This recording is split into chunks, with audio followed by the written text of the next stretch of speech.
Yo, what's up, Tommy? What up? Minor technical difficulty. Had to recreate the stream there, but it's okay. We're good to go now. People will come.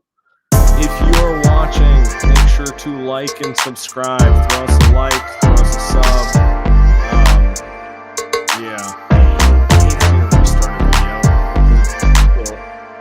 It kills whatever momentum I built on the like algorithm side. Whatever. No one really cares about that right now. That's a me problem. That's not a you guys problem. We got bigger problems. We got Pat Spencer problems.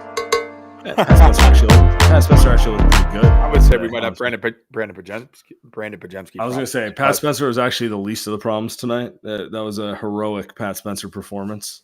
Almost a triple-double. Triple-double. What did what's his name say? Hassan Whiteside, triple-double, no assists. Yeah, no, not the case for Pat Spencer. Pat Spencer was triple-double, heavy on the assists. He's a good player. Nice little player there. So ball handler. And not afraid to assert himself, which I feel like will be a theme going forward. Guys, presented by Prize Picks. Get $50 in lineups when you play your first $5. Use the promo code Welcome to Light Years. All right, Tommy. We're recording this after the Warriors lose to the Miami Heat. 110-96, and the road trip is over. A 3-3 road trip. Both a positive result and feeling disappointing after the way they started it. And more than anything, the nightmare start to the season has finally ended. 5 back-to-backs in the first 4 weeks when teams like the Houston Rockets have played 0. It's kind of ridiculous when you look at it that way. They got through the hardest part of the schedule. Wasn't pretty. It wasn't always good. But they got through it above 500, 9-8. And I'm going to start it right there with you before we get to this Heat game. What are your thoughts on kind of where this team is at given the schedule? Well, I wouldn't even necessarily say the hardest part of the schedule because they have 5 back-to-backs in the last 18 games of the season. So thank you again, Adam Silver, for your brilliance in scheduling. That's the we're not going to help the Warriors, but we know when we need to make money, we need to put them on national media. Their health be damned. Hopefully Steph and Jimmy are healthy then. Hopefully you're not putting Pat Spencer on Peacock. I don't think that's what they paid for. Okay, talking about what the first 17 games of the season, though. Mm-hmm. Disappointed by the record, but after I kind of looked at the schedule after the season kicked off, 2 or 3 games, and I was like, "Yeah, this is going to be a nightmare." And for a lot of it was.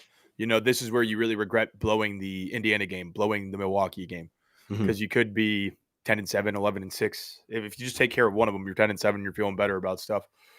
But schedule does, at least in terms of the compactedness of it, it does lighten up. But yeah, I'd be lying if I said I wasn't disappointed with where this team's record is at right now because I expected better.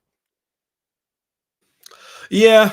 I'm somewhere in the middle. Obviously, if I look at this, I'm like, they should have at least 2 more wins. We should be talking about 11-6, 12-5, getting into comeback at home. And then, the optimist side of me looks at it through the lens of nobody is injured. And you look around the league, half the stars have calf strains right now. So it's kind of nice. We don't have to talk about that. We have to deal with that right now. And, they're probably a Steph flu away from being 2 games better right now. Like that Indiana game, he looked ridiculous. I'm going to be honest. I was just like, What is he doing? And then, he sits the next game with some sort of sickness. I'm like, okay, at least it makes sense now. At least it makes sense why he was so dog shit in that game, right? Mm-hmm. That sort of thing. So it goes both ways for me, but I was just kind of, I'm trying to take the optimist lens at kind of where they're at right now, which isn't to say I think greatness is ahead of them. I think they have a lot of work to do to figure out who they're going to be going forward, but they didn't nosedive through the first 17. And, we've all seen the stats. If you're online at all, you've seen stuff like what Tom Haberstroh threw out there today, which I'm going to pull up here right now. That Warriors fifth back to back. No one else has played 3. A lot of teams have played 1 or 0, like the Rockets. 17 games. The Rockets playing their 13th game tonight. I'm not like overly fixated on the Rockets, but like, yeah, probably part of the reason they're off to a good start is their schedule makes it so that they don't have to deal with fatigue factors at this point in the season when everyone else does. The Warriors have played 12 road games after tonight. The Rockets have played 13 total games after tonight. The 11, I think it was a 11 game stretch in 18 days that they recently finished. They traveled 9,500 miles. There's not another team in the league that travels 8,000 miles over an 18 day stretch. So yeah, these are excuses. Do they need to be better? Yes. Like absolutely. They should not be 9-8 right now, regardless of any of this. But I mean, Steve said it multiple times. This is one of the most ridiculous opening stretches he's ever seen to a season. And I think, like you said, the positive take out of this is like nobody's really injured. Steph's got an ankle tweak. He's got a bit of a back thing, but there's nothing that's huge right now. Like you'd expect Steph to be back on Friday. That's probably part of the reason why they gave him the night off. Jimmy's back has been flaring up for week and a half now. That's always been the case. I'm going to be honest with you, I didn't take any of the injuries tonight seriously. They all felt like precautionary back to back. What we don't need is you having an actual back flare up. So, well, Buddy and Dre having an illness is they were in South Beach till 5 a.m. Like, let's not get that twisted. Yeah, you're gonna feel sick. Flu's going around, buddy. Yeah. It's that time of year. It is. But no, it was all precautionary. But yeah, you got through the stretch of the season without being totally wasted. I mean, really at all. There's nobody that has any major injuries of any type. So you have to feel positive about that.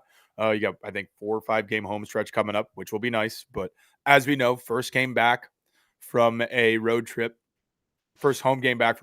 is a road game, according to our guy, Bob. So it's probably going to be a tough game on Friday as well. Hopefully the main guys feel a little bit more rested, having 2 days off, even with the flight travel. But this is where you need to kind of kick it into high gear a little bit and probably win 8 out of 10 to start feeling good about the season. Yeah. Yeah. I mean, looking at this, it's really January where they need to make their run. December is still kind of a little tricky schedule-wise. Certainly not as bad as what we've seen for this first part of the season, but January is really the period when I look at the schedule and I'm like, they need to have one of those like 9 out of 10, 13 out of 15 stretches in January. That's kind of where it is. But end of the day, like they're coming home. The games are not going to be as aggressively back-to-back as they are right now. Yeah. Now's the time to get into, building better habits and figuring out who you're going to be going forward. So that's kind of how I'm looking at it right now. Like, I don't know. I'm frustrated with the team. I'm not gonna lie with you. I am frustrated with where they're at, but I'm also trying to take kind of a big picture view at it. And, if they do what they're supposed to do, which is take advantage of when the schedule lightens up, we'll look back at this and just be like, you know what? It just kind of was one of those things. And they managed it as best as they could. And nobody got injured, and we can't really expect more from this team given that. Like, end of the day, I still think they should win 50-plus games. I haven't wavered in my belief that they're a 50-plus win team. Mm-hmm. These first 17 games have not changed my perspective on that, and so they need to make good on that. That's how I see it. I don't know. Do you see it differently? Are your expectations for their final record different after this road trip, after this rough start schedule-wise where they're playing more games and traveling more than anyone in the NBA? I think the ceiling of the team is a little bit lower. I don't even know if I can say that. Maybe what I should say is the floor of the team is a little bit lower than I thought. Like they beat San Antonio twice. The OKC game was ugly, but that's in the middle of that hellacious stretch. I think they got OKC again in about 2 weeks, and that's at Chase Center. Very interested to see what that looks like. But yeah, I think they should still be a 50-win team. They're 8-5 when Steph plays, which is about a 50-win pace, and you can chalk at least one of those losses up to Steph having a flu that knocked him out for a week. So I think they're still a damn good team when they're all healthy. But now what you got to hope for is that the injury bug doesn't hit over these next couple months when they need to start racking up wins, that now the injury bug doesn't hit, and now you're missing one of your Yeah, top I mean 4 guys. that's Yeah. that's a big thing. You Yep. would think, like, how many games has Steph played on this season? He's played 13 or 12? Yeah, 13. something like 12 or 13. 13. To your point, they're 8-5 in the games he's played. Solid. Jimmy, he's played 15 games to this point. Like, Yep. those are pretty good returns. What needs to not happen, and I don't know if they have control over this, and so that's what makes going 9-8 through the first 17 frustrating, is they need to not hit like the soft part of their schedule and then have their main guys out for it. Right. Right. I mean, that's Because why. like they're, if you look at the January schedule, and I don't want to like spend too much time on it, but it's like they do play every team in the West 4 times. They play every team in the East twice. That January portion of the schedule, home heavy, a lot of Toronto, a lot of Charlotte coming Yep.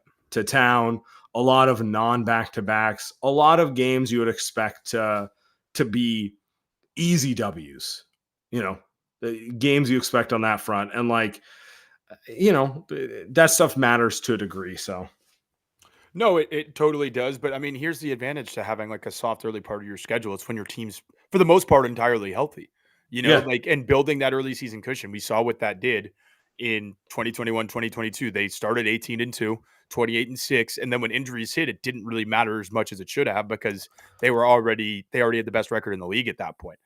So it is a massive competitive advantage to start your season with a favorable schedule instead of a non-favorable one. But at the end of the day, it doesn't matter. Nobody gives a shit. Like, you got to go out and start winning games, or else you're going to be in the play-in again, which nobody wants. yeah. Someone's in the chat's asking, is a top 5 seed already out of the question? I'm going to say no, not at all. Like There's the 65 games left. The top seed is out of the question, because I think the Thunder are going to win like 68 to 70 games. Yep. And maybe a top 3 seed is, but I didn't really think they were going to do that anyway. You look at these teams who are currently at 4-5. I mean, it's the Spurs. They're going to get worse. It's like the Timberwolves, who have 9 wins, just like the Warriors. They just played less games. To your point, there's 65 damn games. Way too much time for us to standings watch in any capacity here. Yeah, I think maybe the top 3 teams have separated themselves a little bit. I want to see how the Rockets do when they're actually having to hit a tougher part of their schedule. But I think the Thunder and Nuggets are pretty clearly kind of the cream of the crop of the West. So you could probably count them as your top 2 seeds, I would say. And I don't think the first seed was ever in question. The Thunder were always they won 68 games last year, and J-Dub hasn't even played yet, and they're 14-1. Like, they're outstanding. They're a Goliath, for lack of a better term. But no, like like Wemby's out for 2 to 3 weeks right now. Stephon Castle's also out. The Timberwolves are getting healthy, but I don't see them as like a 55 plus win team. So kind of that middle part of like the 4 through the 6, it all still feels up for grabs for The me. numbers, Yeah. to me, the number's 50. They get Yeah. to 50 wins, they'll be happy with their seed. If Yep. you're on a 50 win pace, maybe you drop the last couple games and you end up at 48 because that's a favorable seed, but you kind of control your destiny. If you win at a 50 game pace, you're going to put yourself in the position you want to be in. So that's the number I'm focused on. I don't think they're a 60 or 70 win team.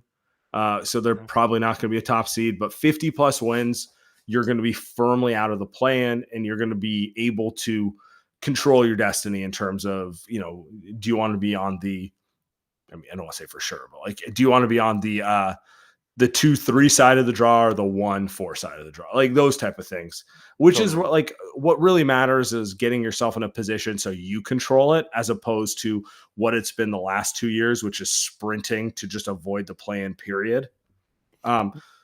So yeah, there's time there, but like that's how I look at this. That's how I look at the early part of the season. I feel like they weathered it, even if there was disappointments, they weathered it well enough. And now it's on them to take advantage of these periods of the schedule where they're not going to be the more tired team, where they could be a little more at home, where if it's a 50-50 game, the schedule gives them the 51-49 edge, as opposed to what it's been like.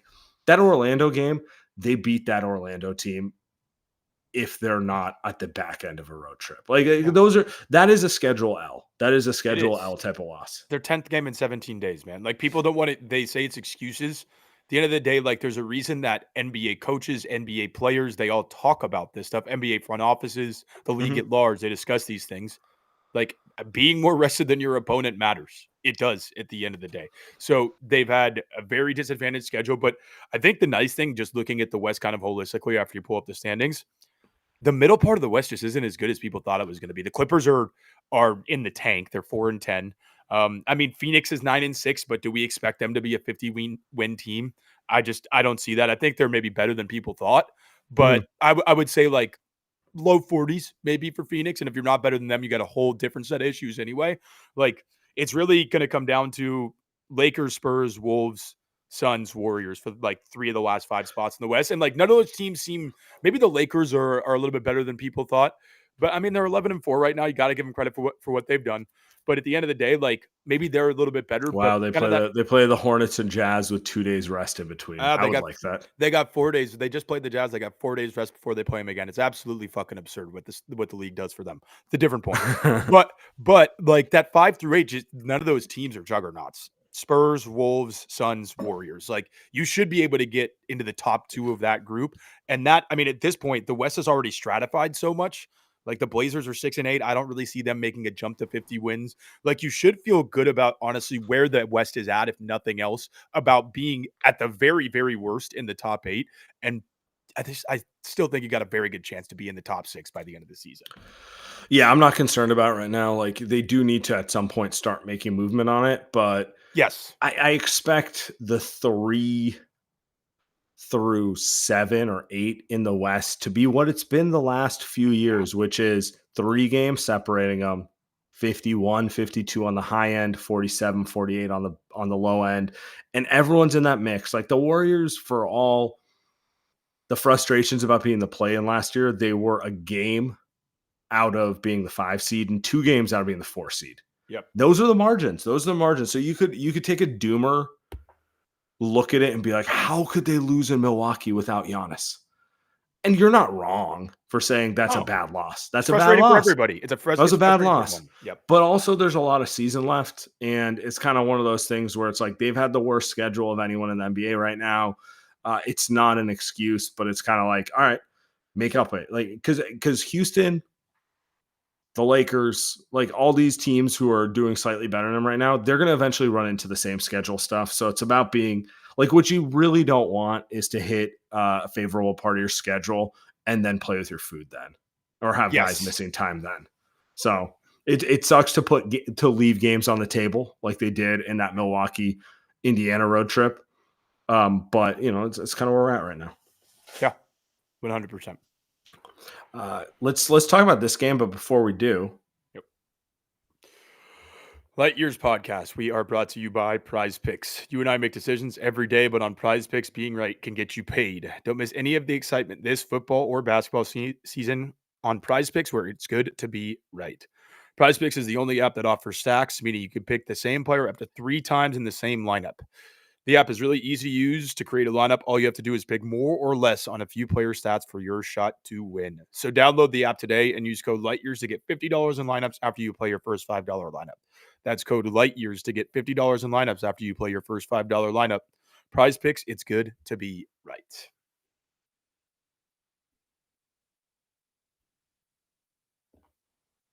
You know what I say? Look good, feel good, play good. Just a classic expression. Is true. And for me, it really starts with the underwear. What is the number one thing that affects your mood when you're dressed? It's good underwear. Does it fit right? Does it make you feel good? Are you walking with a little swagger, or are you kind of in a bad mood because you got a wedgie? You know, and nothing is better than Skims.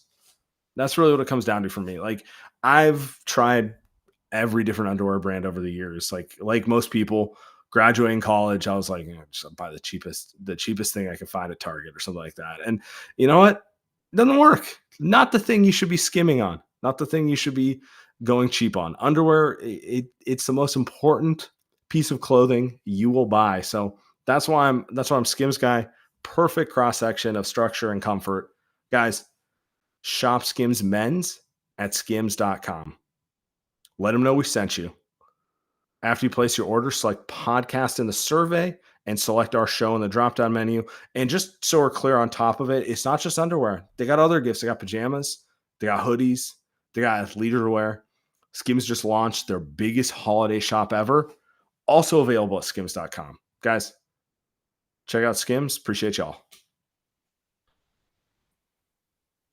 Oh, they're hearing these reads. Don't worry about that, Snow Valley. All right, let's talk about this game a little bit. Like, I hesitate to like over-index it just because of the amount of guys who stat. But actually, more important, this game, I feel like it's time to do like kind of stock check on players. Let's do it. And so we'll start with this game. Opportunity for young guys not named Jonathan Kuminga to stamp themselves a little bit. I thought Quentin Post was good. Stock up, baby. Stock way, way up on QP. He's clearly their best rim protector outside of Draymond.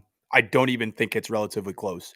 The difference between when QP was in defending the rim and when Trace was in defending the rim was palpable. It was just a parade to the rim when Trace was in there. Miami got whatever they wanted. And a lot of times Trace wouldn't even contest a shot, and then he wouldn't get the rebound either. He wouldn't position himself for either. Post, at least, he's not the fleetest of foot. But what he's learned to do is use his size, use his length. He tries not to foul. Sometimes as a big, you're just going to get caught in a position where you're going to end up fouling, especially if you're not that quick. He battles his ass off for rebounds. And he's also just a way better offensive player than Trace. Still some dumb turnovers, but he had the ball too much tonight. And he'll never have the ball that much making that many decisions in a real game.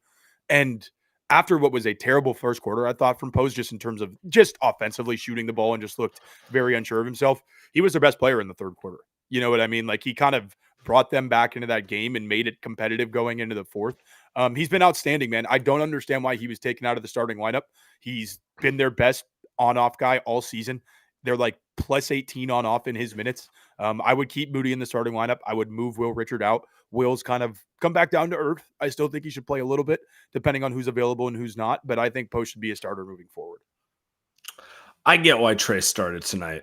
I think it was more to get him going and to split the offensive guys a little bit. Like, end of the day, QP played more than Trace. So it's not like it really mattered from that perspective. QP also, just his skill level is significantly higher than the other young guys. He knows who he is. He knows where he's going to get his shots, and he hits the shots. Like, the shooting is real. He is a 40% shooter as a stretch big. He also knows how to make passes, run kind of a DHO, run a little pick and roll and pick and pop. Like, he knows where he's going to get the ball, the spots he's going to get it, and he's mastering the skills he needs for those spots. Like, does that mean you could run the offense through him like he's Jokic? No, because that's not what you're asking him to do. But in terms of being a star in your role, he's right there. Yeah. And he's going to continue to get more minutes. I don't know if he should start. I actually haven't had a major problem with the way Steve uses him. He's kind of a matchup weapon, and it's kind of a lot more of, does Steve want the point of attack defender, or does he want more size next to Draymond? And I'm okay with like kind of trading that off on a matchup basis. I might have my, like, maybe he should have played more against Orlando, to be clear, you know. But like philosophically, I don't have a problem with the idea that they have 7 or 8 guys who are rotating in the starting lineup. And so, you know, it's the core 3 veterans and like these 4 to 5 guys, and they're going to play them depending on whether they want to go big or small. I'm okay with that. I think he's by far been the most exciting of the young guys through the first 17 games. I wouldn't go by far. I'd say Moses. You say Moses. Yeah, I think QP's maybe been a little bit more exciting. But I think and Moses, exciting's the wrong word. I feel like he's the most I have the least questions about who he is and who he isn't. I know exactly who he is. He is a rotation big man who stretches the floor, who you can run the offense through, who competes on defense, who, to your point, he's getting better at just like utilizing his size to be a big dude. He's a big dude. He's huge. Yeah. He's not going to like win any defensive player of the year or anything, but like he just needs to play big and he can stay on the floor for stretches, right? So I feel like of the young guys, and maybe this is actually what it is, because he has the most defined role. Like there's no freelance ability with him. Like you know exactly what he's asked to do, what he's not asked to do, where his shots are coming, where they're not coming, what the team wants from him, what they don't want from him. It's allowed him to excel in that role. In some ways, it kind of foreshadows the other guys who are still kind of figuring out where they fit into all of this, right? So that's where I'm at with that. I wouldn't disagree with you on Moses. I just feel like QP is there's the least amount of oscillation game to game with him. Does that make sense? Yeah, no, when he gets minutes, he usually plays well. I think that's the main point. Like even when he's not making shots, he seems to still have enough of an impact just because obviously having a big who can invert the spacing like that is going to create more looks for other people. And then just having a guy who's 7 foot tall on the court is helpful. I know that's like a novel concept to this team over the past 5 years. But yeah, he does a lot of positive things. And like you said, he doesn't really step outside of himself. Or doesn't try to unless it's, late clock, shot clock situation. That stuff happens. But for the most part, he knows exactly who he is and he doesn't try to do anything different.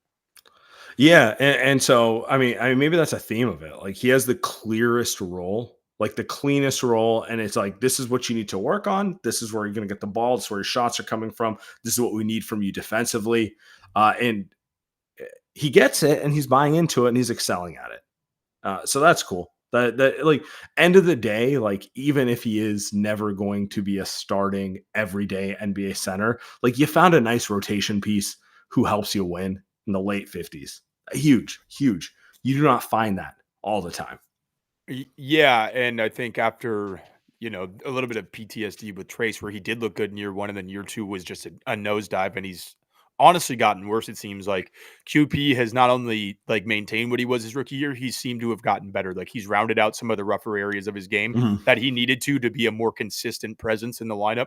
So it's nothing but encouraging from QP so far. And I'm never really mad when he's on the floor. There's gonna be certain matchups where it's not going to look great. But for the most part, I'm like, yeah, he should probably be getting these minutes. Like he's earned them, and he's a good enough and impactful player to do so. All right, let's talk BP. Let's talk pods. Oh, you want to go there already? I mean, honestly, I was going to go there in the first thing, but Yep. we want the schedule thing. It was just too Sure. top of mind to Sure. not. Yep. So been a bit of a lightning rod this season, even though I don't think he's played poorly. I just think He's bad tonight. inevitably when you start talking, you put expectations on you, and he hasn't backed those expectations. And to your point, tonight, not great. Not great when he was finally given the reins. Like I was actually we were texting about it. And I wanted him to take 20 plus shots. Yeah. I wanted him because I do ascribe to your theory, which is trying to balance being aggressive plus playing the system has led to like this like roller coaster offensively for him. Like he clearly wants the ball in his hands, and that's how he gets rhythm, shooting the ball. And it's worked at times, but also that's what leads to like Draymond and Steph and everyone yelling at him like, move the ball, like, that sort of thing, right? He had the opportunity tonight to play, get into his James Harden bag. Didn't look great. He's just limited athletically, man. And until like the jump shot becomes a real weapon, how many shot fakes did he have over the last 2 games or the last 24-ish hours? Just pump faking threes. Four to 600. Yeah, I mean, it's ridiculous. That's the prevailing like memory I have in my head of Mhm. watching him, where it's just like hesitation.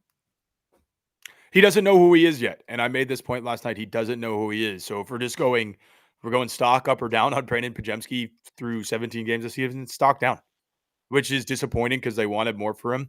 But again, they keep doing this thing where they thrust a role onto a guy who probably isn't ready for it. And then like, oh, well, yeah, we're shocked he isn't ready for it. Like, what did he really show? I mean, I guess he had that stretch at the end of last So season. I'm gonna put this one though on the coaching staff.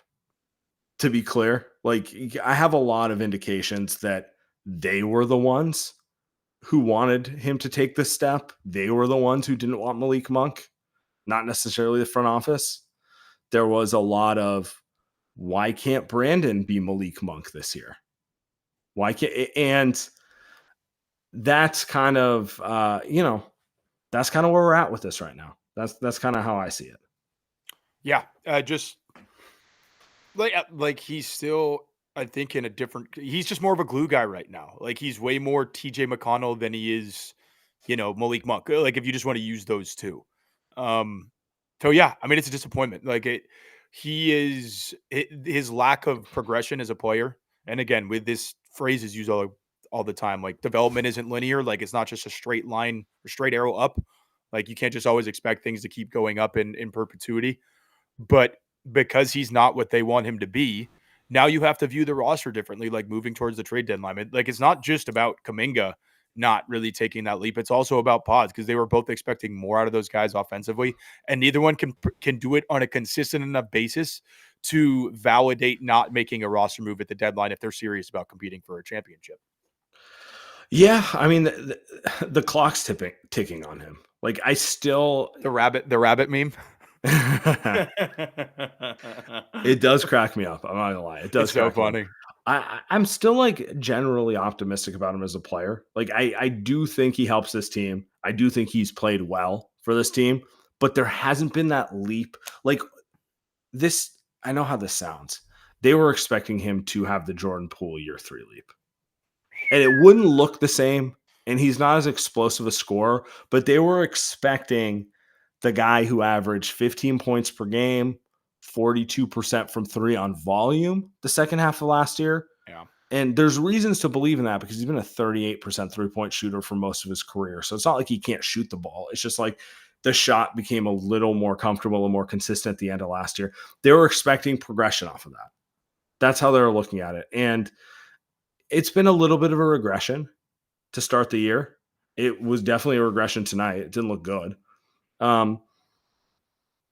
I think they thought going into the trade deadline, the one thing they were going to look for was like a 2-way wing.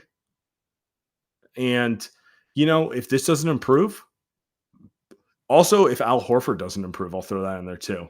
Yep. If neither of those things improve, you could convince me they need not just a wing, they need a ball handler. They need to look at its center position. Like these are all things that through 17 games, I'm not coming here going like, well, we're comfortable with like a backup ball handler behind Steph. We're comfortable with X, Y, and Z. So I want to see where it goes. Pat Spencer. I mean, Pat looks great. Pat looked great tonight. And I don't like just 24/7 dog, by the way. Yeah. What I would say is I think I would still, because I've obviously been thinking about this the last couple of days, like, because Pods didn't look great in Orlando, and obviously tonight was like a big showcase for him. Didn't look great tonight.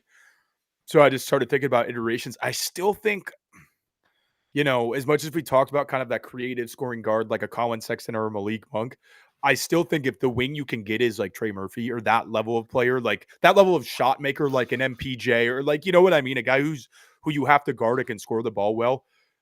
I think love MPJ. It's my guy. Oh my God. Podcaster, respect podcaster.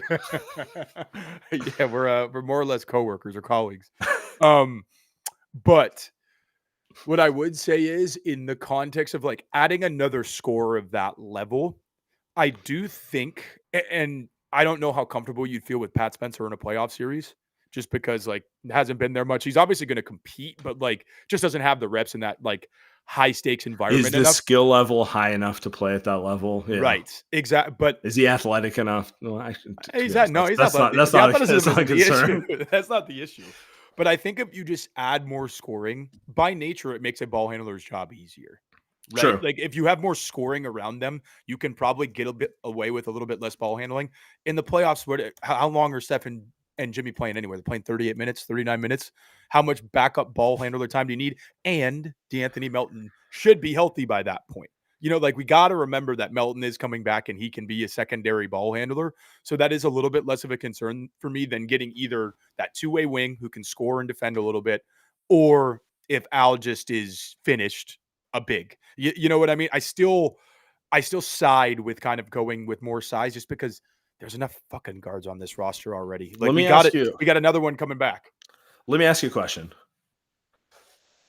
of the young guys, I'm going to throw names out there: Pods, Moody, Kuminga.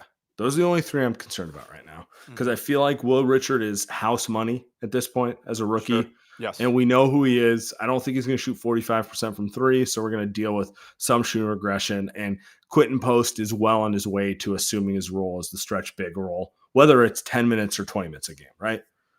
Of those three, who are you most confident in come playoff time? You said Pods, Moody, Post. Kuminga.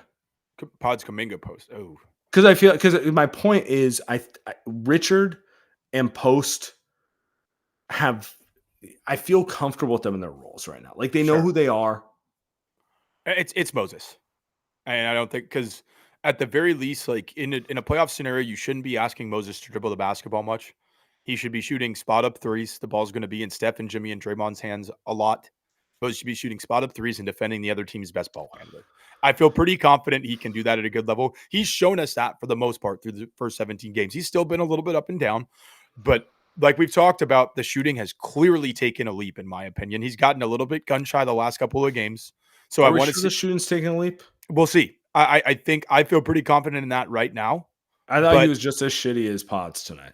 To be honest, I agree with you, but he is way more dependent on somebody else creating for him than Pods is. So, like in a context where you don't have alpha type shot creators creating open looks for a guy like Moses, he's going to look way worse.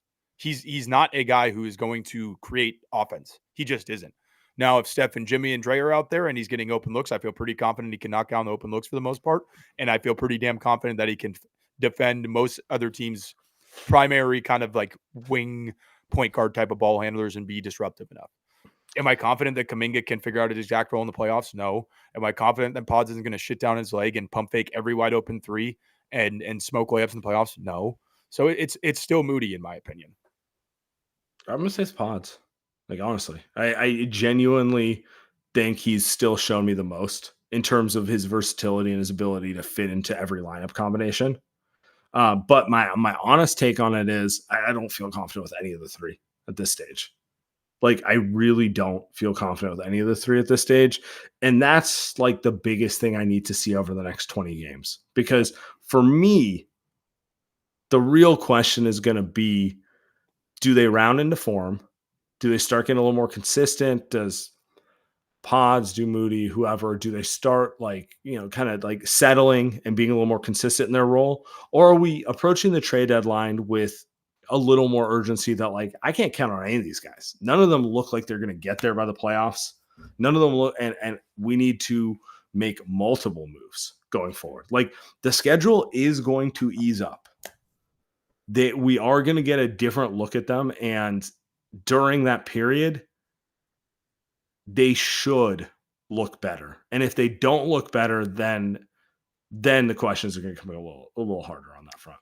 Yeah, absolutely. I mean, okay, I'll ask you right now, 17 games in. If we get to it and you're putting Kuminga's contract with Pods to trade for somebody at the trade deadline, I think it's, in my opinion, it's kind of time to sell high in quotation marks here on Pods. Like, I'm not. Duh. Yeah. Okay. Yeah. Because I'm not opposed to that. Yeah. Like I've always like I would have traded him for Lauri Markkanen after his rookie year. Oh, for sure.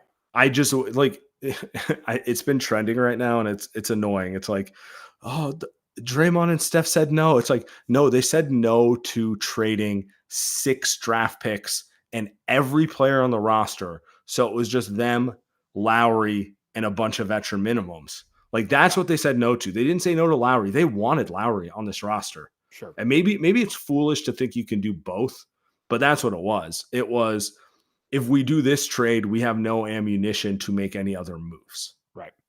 Right. Yeah, no, it was never, if anybody was like holding back like what players should be traded, it wasn't Steph or Dre.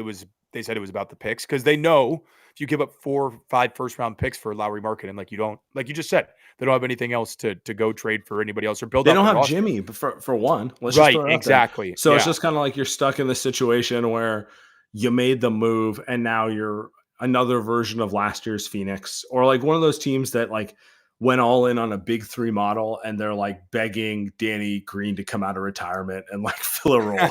like you know what I'm saying? Like that, because I think the only thing we've learned the last few years in the NBA is like that model, like the big three, and we'll just get dudes on veteran minimums. Like it doesn't work.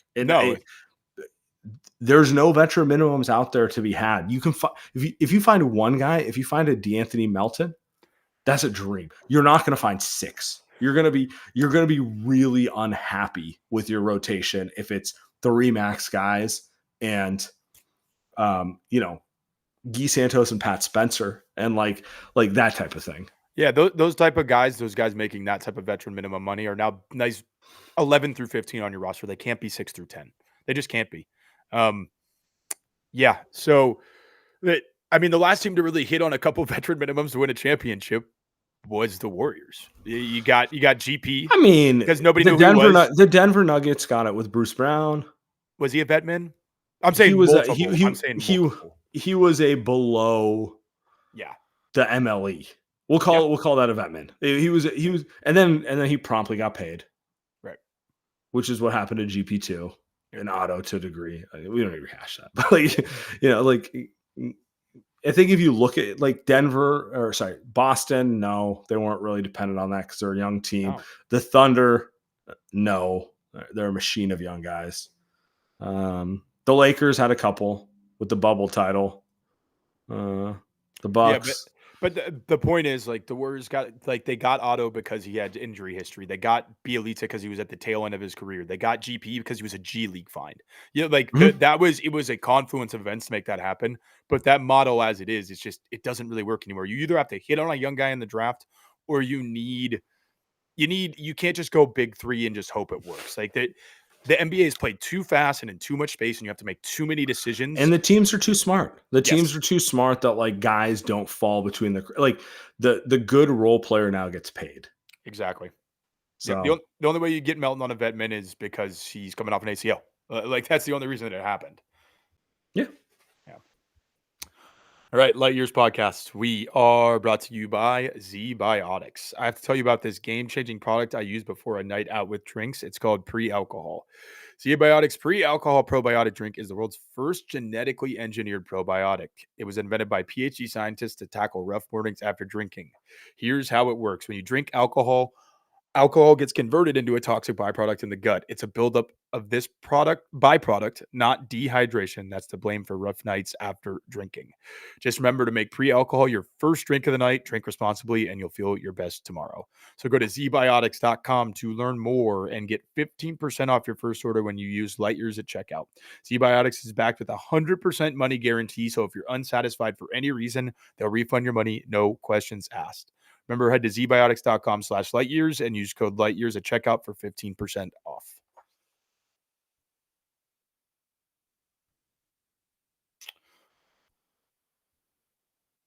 Sorry about that, guys. Tell you about our friends over at Body Spec. They've been a loyal sponsor for over a year, which lets me know you guys have been appreciating their services. What does Body Spec do? They help you kickstart your fitness journey. So what's the number one thing about getting back into shape? It's being honest with where you're at in your body. And what's the number one way to do it? That's to get a DEXA scan. What's a DEXA scan? It's a highly accurate method of your body's composition. So it's not 1976 where you just stand on a scale and you're, I weigh 201 pounds. You want to know what's actually going on inside of your body. So lean muscle mass, visceral fat, like the various tests that give you a better read of where your body's at. And what BioSpec has done is made it affordable for all. So with the code LightYears45, you can get a DEXA scan for only $45. These traditionally cost $300, $400, $500.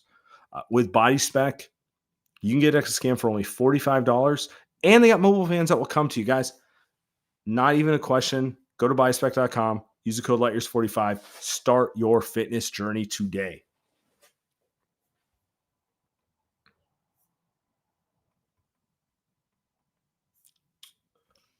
All right, I want to end on this. We're through 17 games. We're through a brutal stretch here. 17 games in 28 days.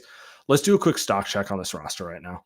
Mm-hmm. So I want to ask you, when you're looking at this, what are you most positive about? Steph and Jimmy are still Steph and Jimmy. I mean, Like, and Steph obviously has had some rough nights too, and I will attribute that a little bit to the sickness and just the schedule. But when he needs to turn it up and be the best player in a game, and he feels and his body feels right, holy shit, man, he's still that guy. And Jimmy, for all of his warts, like, yeah, I wish he would like shoot the ball a little bit more sometimes. There's certain matchups he doesn't love. I mean, Orlando is a good, young, fast, strong, athletic team, and he probably had his best individual game of the season, maybe outside of the Lakers game against them last night. So those guys are still those guys. Draymond, for the most part, defensively still looks like Draymond, and he's shooting the three ball better than he has since like 2016. So that's a little bit encouraging. Those guys look like they're still those guys. So I was gonna say Draymond, to be honest with you, when you were Really? talking about it. I was like, Yeah. I've been most impressed with his defense. Like Sure. the Wemby stuff is just fresh. Like those games were Yeah. everything I love about the Warriors and everything I love about Draymond. Like that was, you could tell he was just getting off on it. He's like, Dude, they think this guy is the next thing. I'm about to show him, what it's really like. And you and could that's tell he was proud of Wemby too when Wemby didn't back down from him. That was a really cool yeah. moment. It really was a cool moment. Like that is what the NBA is all about at the end of the day. Yeah, no. So I think I echo your point, which is through 17 games, it's been a little up and down. Obviously, there's been moments that have been frustrating, but like I believe in the core three. I believe in the identity of this team.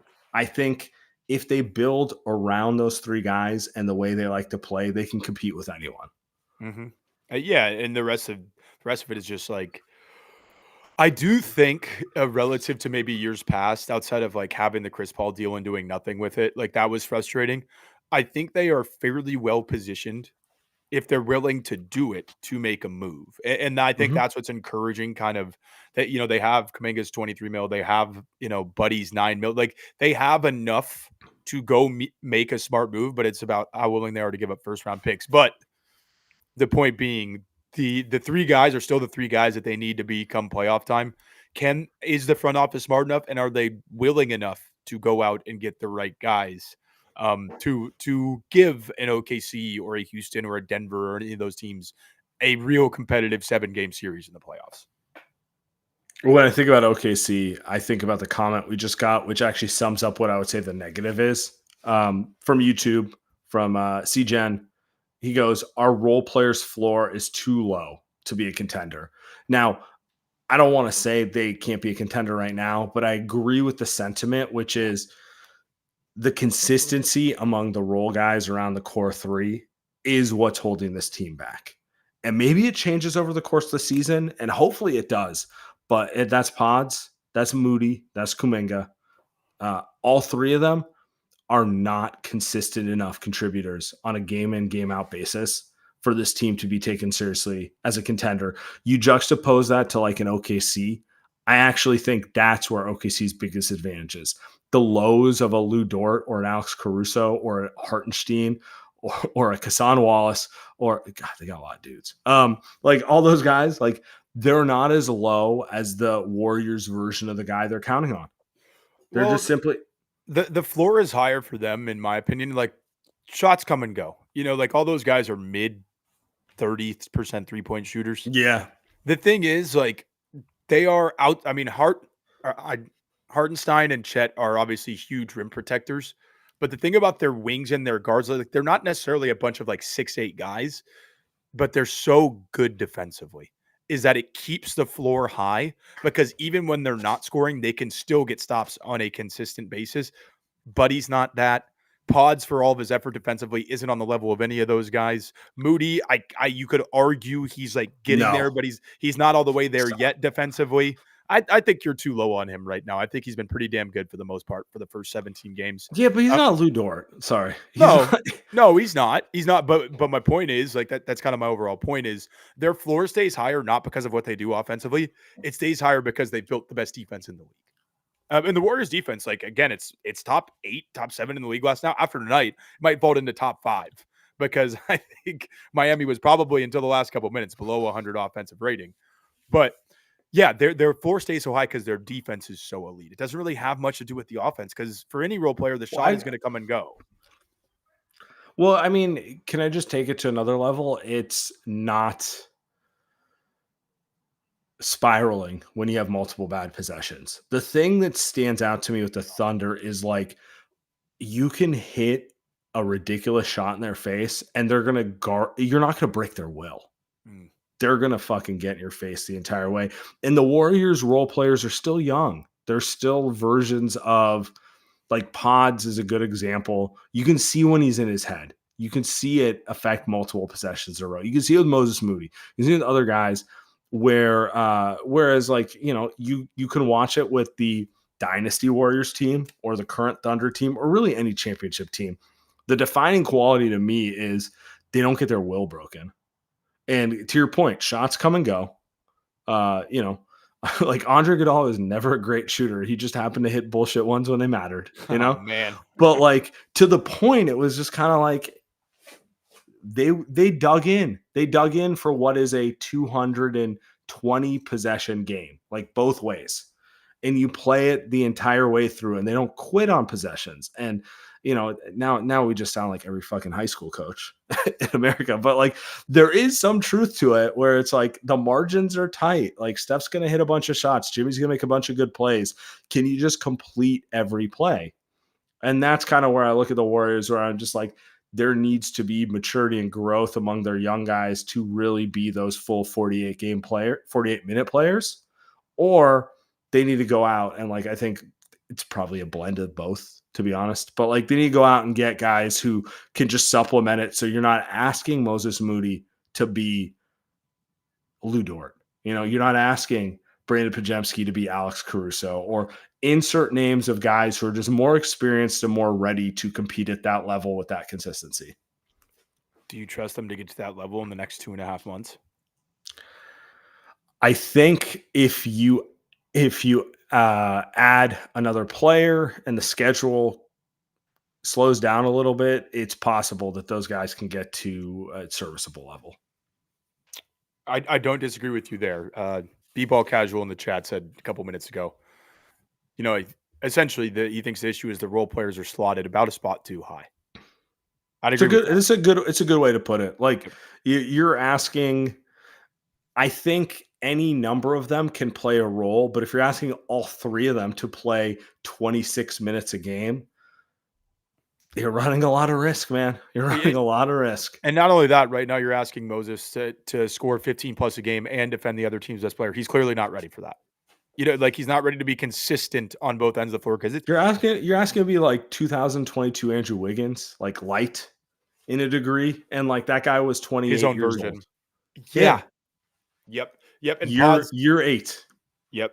And I think that's the whole point year of like 9, sorry. Yeah, going out to getting like another wing scorer type. You take that offensive pressure off of a Moody, off of a Pods, and you can knock them down a rung. And then Melton coming back as well kind of maybe puts them into a place where, hey, if they don't have it going, if Melton's healthy, I think you kind of know what he's going to be. Like he's very consistent. He knows who he is, and he never really gets outside of himself. That's a big one for me. I need to see where he's at physically because he is a dude. He's a playoff guy. He can contribute. Is he enough to get everyone to a comfortable role? Or do they need to add to it beyond him? Could go either way. Like, I just don't know. Like, I know if they get the apex version of Melton, that's a massive impact player. Yep. I don't know if that's who's going to be off an ACL. Like, I'm not Rick Celebrini. Yep. So no, where I sit is Boy Dudas in the chat just said it. Melton and another solid wing is where I'm at right now. After as we're kind of doing a roundup here of the first 17 games, I just don't, as good as Kuminga was for the first 5 games and he showed improvement, I just don't. His defense comes and goes too much, and there's just too many turnovers, and there's too many things that I don't trust in a playoff setting, especially if you're not just asking him to go score, which is what the Minnesota series was. That is a different role than he would play with a healthy Warriors team in the playoffs. I mean, it's a worthless role. Exactly. It didn't amount to anything positive besides points for him. So if you get Melton back and he's at or near the level that we think he can be at, and then you bring in, I'm not going to name any names, but that wing scorer type who can give you 18 a game and solid enough defense and some athleticism, then I think you're you're not better than OKC, but I think you got a real puncher's chance against them in a playoff series. And like, if you were to ask me my personal opinion, I think they probably need to go get someone of like a Trey Murphy's ilk. But if I'm going to take out my personal bias and just try to be as like charitable and whatever word you want to use for it, like possible, like I just want to see what they look like over the next 20 games when they integrate in Melton, when the schedule gets a little easier. I've seen enough from Moody and Pods and Kuminga over the last 2 years that like it's possible it comes internally. Like, do I believe they have enough internally? Probably not, but it's possible. So I just kind of want to see where this all lands out over the next 20 games. But like undoubtedly getting through this 17 games, it's big. It's big for them, and now it's time honestly for them to prove it. And now it's time for them to prove that the schedule is a thing and go like 13-4 over the next 17. You know what I'm saying? Yeah. No, absolutely. This is the stretch where you don't need to kick it into, an end of season type of gear like they did last year, but they've got to take it up another notch. Like Stephen, Jimmy, and Dre, they need to be locked in every night. Like you can't be kicking away games at this point. You need to, essentially what you need to do over the next 15 to 20 games, you need to build some distance from the play-in crew of the Phoenixes, the Portlands, the Jazz are in there right now. Like you need to build some standings distance from those type of teams. Yeah.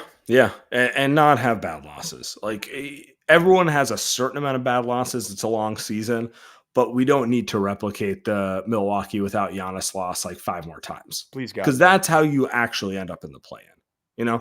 Everyone has like a few of those a year. If you have 10 of those, there's no chance you're missing the play-in. All right, Eugene, you've been patient. Hey, man. All right. I have 2 kids. All right. This will all make sense. I have a first grader and second grader.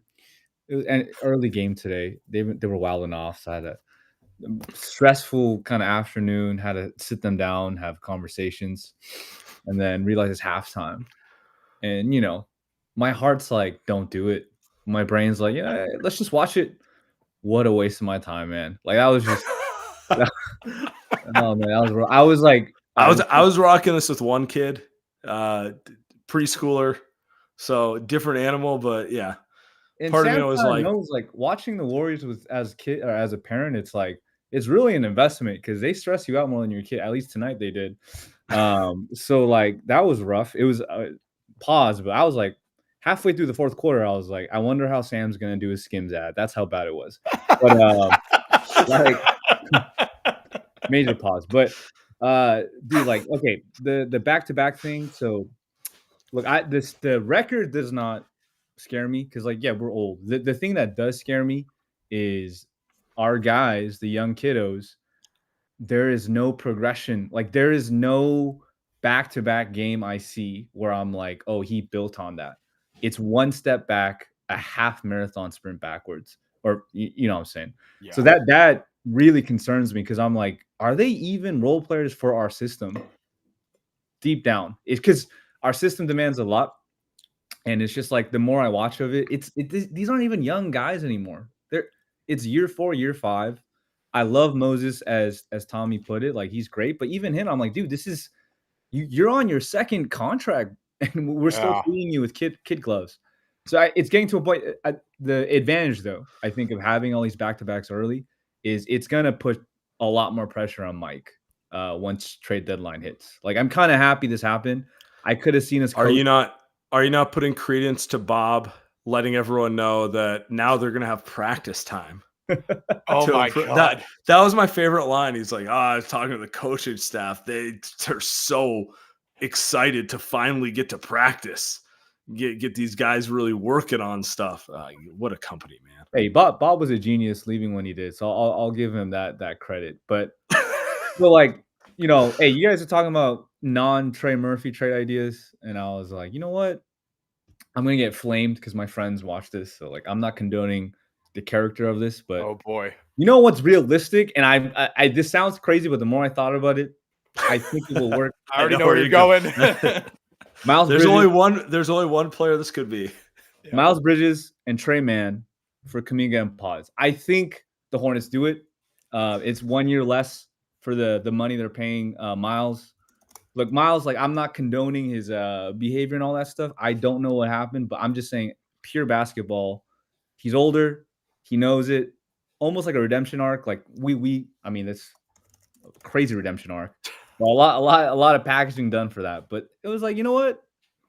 Is there anything to lose at this point? Because we already spent our hand holding these boys. Are you ready for Draymond's podcast rehabilitation of him? Because that's his little brother. That's like his dude. Now never mind. Absolutely not. Good. Hey, because you won't be able to sneak it under the rug. Draymond's gonna let you know on every episode of the Draymond Green show. You know, you can't trust the media reports. You can't trust. Oh God, I see. I don't want to step on the rake. Good player. I just don't think he could do it, especially in the Bay Area. I really don't. I really don't.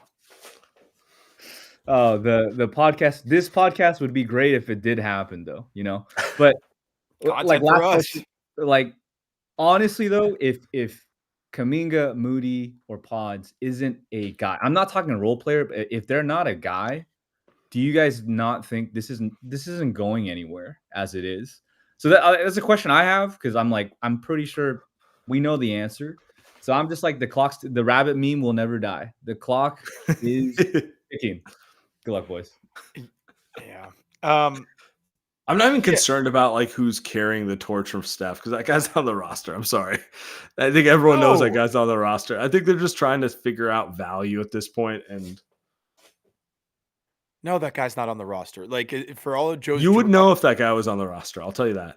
They would be the second best team in the league probably if that guy was on the roster, like just behind OKC. For all of Joe's want to not want to tank, good luck, man. It's coming. Clock's ticking. Like it's right there. You're gonna, unless you somehow pull off the miracle trade for the superstar that comes available next, and that can always happen.